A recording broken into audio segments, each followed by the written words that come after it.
నా పేరు కన్నూరు నాగేశ్వరరావు, కన్నాప లక్ష్మీనారాయణ. మాది మద్దులూరు గ్రామం, పంతనూతులపాడు మండలము, ప్రకాశం జిల్లా, ఆంధ్రప్రదేశ్లో ఉంది.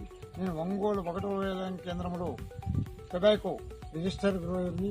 నేను గత 30 సంవత్సరాల నుంచి పొగాకు పండిస్తున్నాను. ఈ సంవత్సరము పొగాకు మీద కేంద్ర ప్రభుత్వము విపరీతంగా సెస్ వేసింది, వేడి మీద కూడా వేసింది. దీనివల్ల పొగాకు రైతులు భారీగా నష్టపోతాము. ఎందువల్లంటే మేము ఈ పొగాకు మీదనే పిల్లల్ని అందరినీ కూడా చదివించుకొని ప్రయోజకులను చేస్తున్నాము. అందువల్ల మా కేంద్ర ప్రభుత్వం ఈ సెస్ని కనుక విరమించకపోతే భారీ నష్టాలు అవుతాయి. ఎందువల్లంటే విదేశాల నుంచి స్మగుల్డ్ గూడ్స్ వచ్చి ఆ స్మగుల్డ్ సిగరెట్స్ గ్రామాల్లో ఎక్కువగా వాడతారు. వాటి వల్ల స్వదేశీ సిగరెట్ల వాడకం తగ్గిపోద్ది. అందువల్ల ట్రేడు భారతదేశంలో పడినటువంటి పొగాకుని కొనుగోలు చేయడంలో తగ్గించింది. కాబట్టి తక్షణమే కేంద్ర ప్రభుత్వం వేసినటువంటి సెస్లను రద్దు చేయవలసిందిగా నేను కోరుతున్నాను. కొల్లి శివరామకృష్ణ, సంగాయగూడెం గ్రామం, తూర్పుగోదావరి జిల్లా, ఆంధ్రప్రదేశ్ రాష్ట్రం.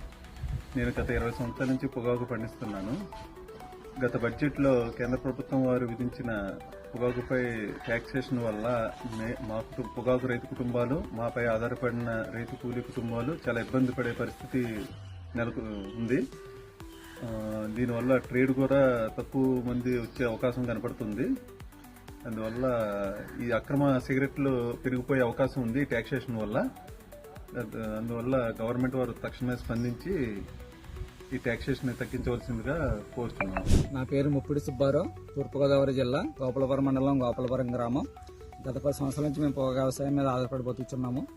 అయితే ఇటీవల కాలంలో కేంద్ర ప్రభుత్వం వారు సిగరెట్ కంపెనీలపై అధిక ట్యాక్సులు విధించారు. అయితే ఇప్పటికే మేము తోటలు వేసేస్తున్నాం, పెట్టుబడి పెట్టేస్తున్నాము. అయితే ఈ అధిక ట్యాక్సుల వల్ల సిగరెట్ కంపెనీల వారు, కొనుగోలుదారులు మా దగ్గర మద్దతు ధరకు పొగాకు కొనుగోలు చేసే అవకాశం లేదు.